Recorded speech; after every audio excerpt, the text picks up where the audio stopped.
Talk with Yoshi segment. Just wanted to come and do this video on an Instagram post that I made not too long ago. It was about protecting your peace, and a lot of you guys hit me up and you DM me wanting to just kind of go over it, and you had questions, you just needed someone to talk to. And so it was at that time where I decided, you know what, maybe I should make this into a video.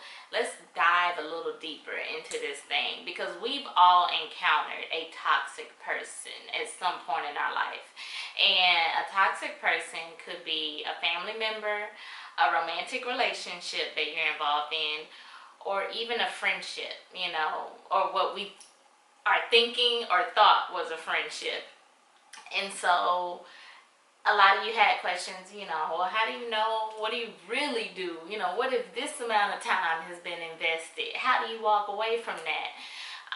And so let's dive into it. Let's get into it.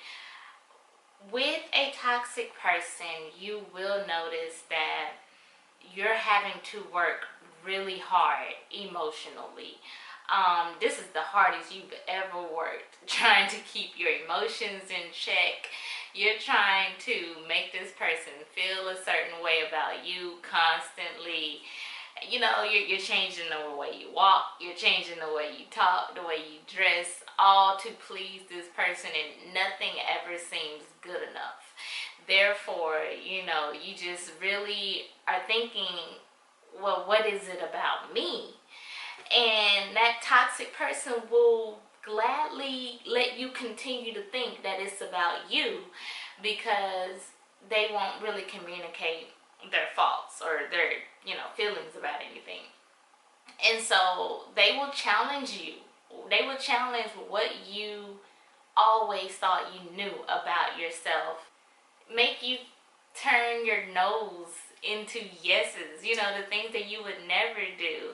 I hate to get dark, but I guess since it is my line of work, some of them will even have you turn to drugs because they're into drugs. You have to understand, you start to go down a road that you would have never went down because you're trying to please this person. A lot of times they'll make you wonder, well, did I overreact? You'll find yourself, am I just being overly sensitive? Am I misinterpreting? And a lot of times, no, it's not. You're not doing anything wrong. How you feel is how you feel. And if you're constantly having to feel the same way with this person, if you're constantly finding yourself that hurt, then the chances are it could be them. When you're dealing with a toxic person, you will start to feel like, dang, I really don't know this person. But you do. You know that they're inconsistent.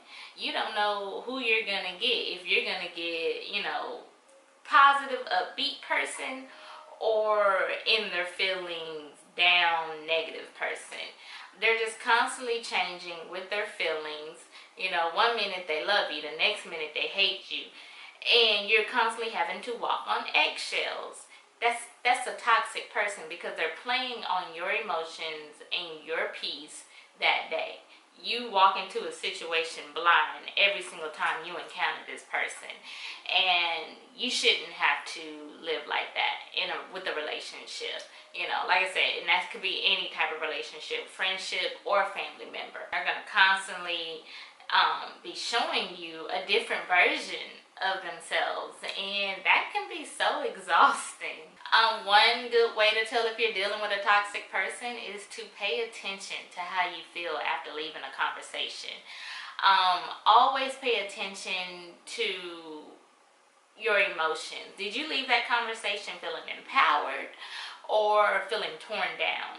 Did you leave feeling, love or stupid? Those little light shades and things like that sometimes aren't just jokes. Sometimes it's how that person really feels and they're doing it in a joking manner, and it still hurts. You kind of leave that conversation like, dang, why did they say that? And so I don't know if you guys have had it, but I've had a friend to where it's like I enjoyed conversation with them, but I avoided it a little bit because it's been a couple of times where I've gotten off the phone and I don't feel the same. I don't feel the same way I did when I answered the phone. I kind of feel a little less then. And so those are toxic people.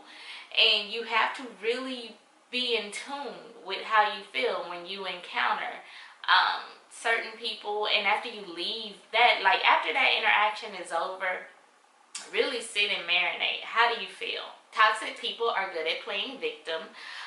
They don't take any responsibility for anything. You know that the situation is bad and it's totally wrong, but somehow it will be your fault. You know, and so don't expect an apology from a toxic person at all. Like, it's not going to happen. And it's because of their own personal gain. And you're not going to change that. You're not going to model good behavior and then think maybe they'll learn next time. No, there is no modeling a good behavior for a toxic person. They're going to find a way to make this bad situation be your fault. You will take that blame, and then you will actually sit and think like, dang, well, is it my fault? Like, what's wrong with me? Why am I making things like this happen? I'm just a horrible person. And so that's when you have to realize, how is it that this person is always making me rethink my decisions in life and making me just feel worse every day, or whatever the situation may be. And you really have to sit and think, you know, could this person be toxic? It's a way of manipulation. They're good at manipulating your feelings. They're good at manipulating the situation and the environment around you. Sometimes they'll take other people and manipulate them to get them to feel a certain way about you, or to get you to feel a certain way about them if they want to get you away from a certain group. And it's all, once again, for their personal gain. A toxic person, you will find, will take. They're constantly taking, never giving. You know, so don't think that they lied to protect your feelings. It's not that at all. They're lying, you know, to pretty much continue to keep their actions going on without feeling bad about it later on, or having to work too hard later on. It's really just all to, you know, keep up their facade or whatever they have going on. A toxic person will show little to no support when it comes to you. Whenever you tell them good news, they don't really react. They don't react the way you would want them to, or that, you know, the person that really supports you reacted.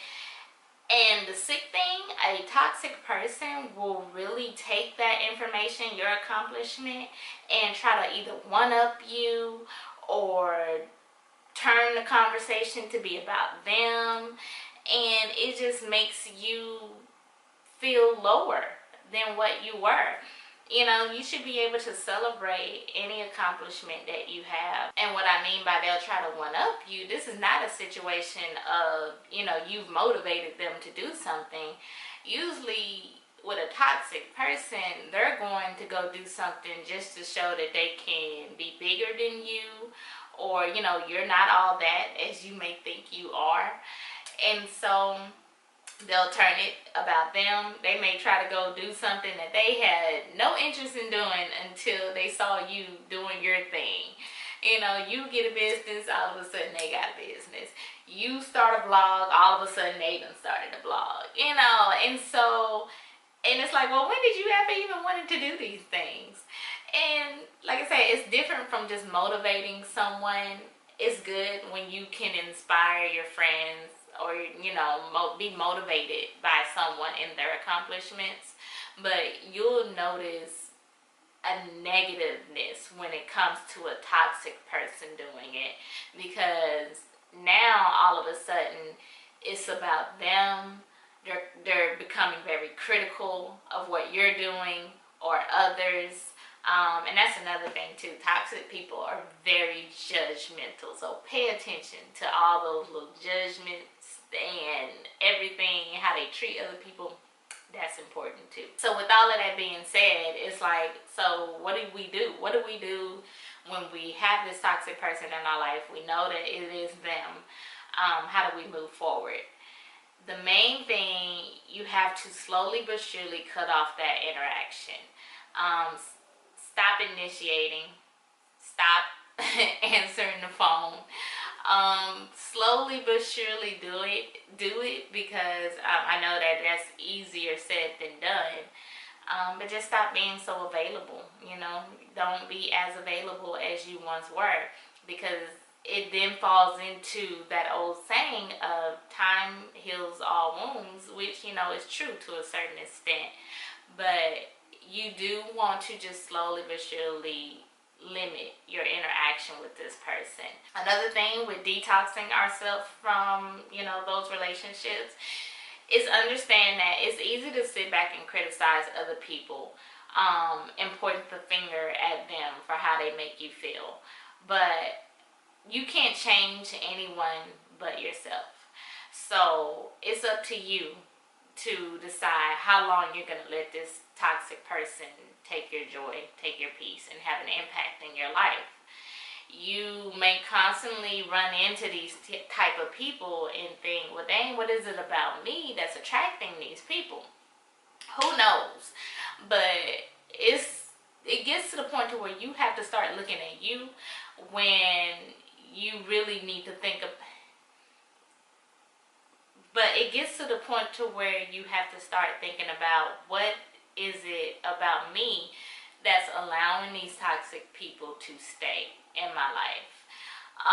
And from there, you have to make the change. You have to decide, what are you willing to accept? And maybe at this time is when you want to start setting boundaries, and let that be your measure with if this person is going to go or stay. If they cross those boundaries, they gotta go. We could do a whole different video on boundaries, but y'all gotta come back to the channel for that. But that's it. I just wanted to come do a quick video with you guys. Make sure to like and subscribe to my channel. I have my little family vlogs with my little munchkins that are growing so big. But we'll also do more Talk with Yoshi segments. Y'all say y'all really like these, and so here you go. And please make sure, let's keep the conversation going. I want to hear from you. Please jump into the comments. Tell me about your toxic person, how you got a chance to get rid of them. This is going to be helpful for someone. You never know who your story may help. So please get into the comments, share. We want to hear from you. And thank you for watching. Love you. I hear you breathe, but I can't see if you're right here next to me. Something's wrong, wasn't it fun? Is it now we're